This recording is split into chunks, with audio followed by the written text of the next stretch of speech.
Mm. Hey guys, today's question is, should I sleep in on the weekend? Short answer, no. More complicated long answer is, it depends. So, a few things that I want to mention is, of course you can sleep in on the weekend. It's up to you. But the question is whether or not you should, and whether or not it's going to help you accomplish what you want to accomplish, or throw you completely off course. And that is the fundamental question: is it actually useful to sleep in?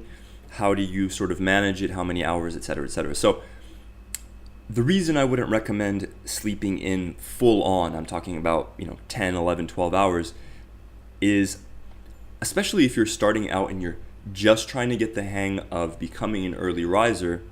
Man, it just takes one little slip to throw you completely off course, and then you're back where you started. And now you have to fight and claw and scratch your way back to that good routine that you had fought so hard to establish. And the way that I like to think about the weekend is, well, most people think about the weekends as a time to sort of let loose, do whatever, eat whatever, hang out. And to me, that's kind of strange because sure, there's like a time and place to have a piece of apple pie and a glass of wine. That's all good stuff. But in general, why would you want to ruin all the good progress that you've made and risk actually reversing it on the weekend? Just because it's a weekend, if you think about it, it's 5 days that you work and then 2 days that you don't work if you're in a 9 to 5 job.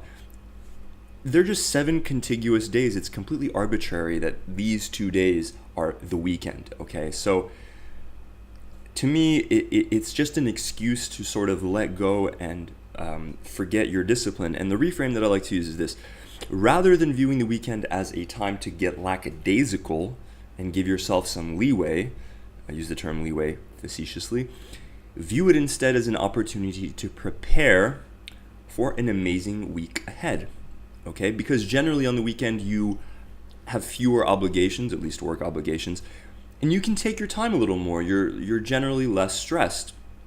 Now, it may be different if you have kids, etc., but the point is that it's easy to let your routine go. It's easy to let your diet go. It's easy to let your sleep go. And like I said, I'm not saying don't have a glass of wine with dinner or watch a movie or whatever, but you have to take into consideration your unique factors as a human being. Like, how do you respond, for example, to letting your diet go? Do you spiral out of control and just wind up, eating a ton of junk food? If yes, if you have that sort of addictive personality when it comes to certain things, don't take that first hit of crack, so to speak. Just say no to it. The weekend is just a continuation of your week, and it's just the beginning of the week to come. If you spiral out of control, man, you're setting your whole next week up for failure. Okay, you're creating the opposite of a virtuous cycle. Okay, and same thing with alcohol. And the example that I like to use is myself and my business partner, because we couldn't be any more different in the way that we approach these things and the way that we respond to these things. He can have coffee all day, he can have a few drinks at night, and no matter how little sleep he's gotten or how much exercise he did, he's up at 6 a.m. or 7 a.m. every day on the dot, and it doesn't seem to be difficult for him. But it's very difficult for me. Now that sucks. That sucks at knowing that somebody else can do something that's hard for you more easily or seemingly effortlessly. But that's the way it is, and it is what it is. So if you know this about yourself, if you know these quirks about yourself, and that's one of the reasons that we track our sleeping habits and our eating habits using the tracking app that I offer to you guys, is because it brings awareness to the way that you actually are and the way that you respond to stuff. So, for example, knowing that alcohol affects me negatively, I'll say no to just a glass of wine, or I might say yes to a glass of wine, but I'll pay for it with having to sleep an extra hour or two. So is it worth it? I don't know. I used to drink a lot, and now I barely drink at all because I just feel, man, it's not worth it. It's not worth it to screw up the whole coming week over a glass of wine or a beer. And by the way, I know it's cliche. It's cliche and it's stupid. It's simple, but it works. These simple things work, and that's what the military is based on. If you think about it, it's based on waking up early, doing your physical exercise, doing your, going to chow, going to study, whatever is the regimen of that particular branch of the military.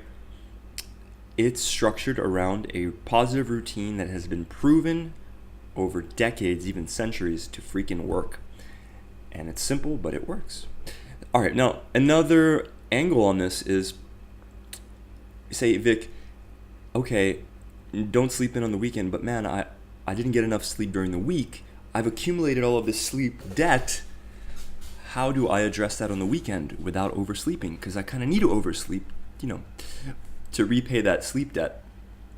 And to that, I would say that for sure, whether you want to or not, your body is going to cash in on the debt that you owe it in the form of sleep. So, you fucked up last week because you didn't get enough sleep, which means you probably messed up before that, on the weekend before that, and the week before that.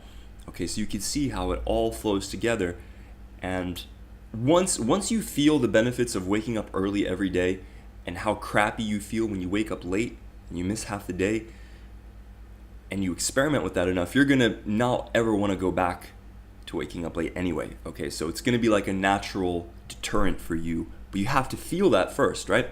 But or maybe you've probably already felt that at some point in your life and you just want to get back. But the point is that if you've accumulated all this sleep debt, and it's Friday night and you're like, all right, I'm gonna go to sleep and I'm gonna sleep off this fatigue, I would recommend that you set your alarm, but you set it maybe an hour, 90 minutes, 2 hours later than you would set it during the week. So let's say on the weekdays you wake up at 6 a.m.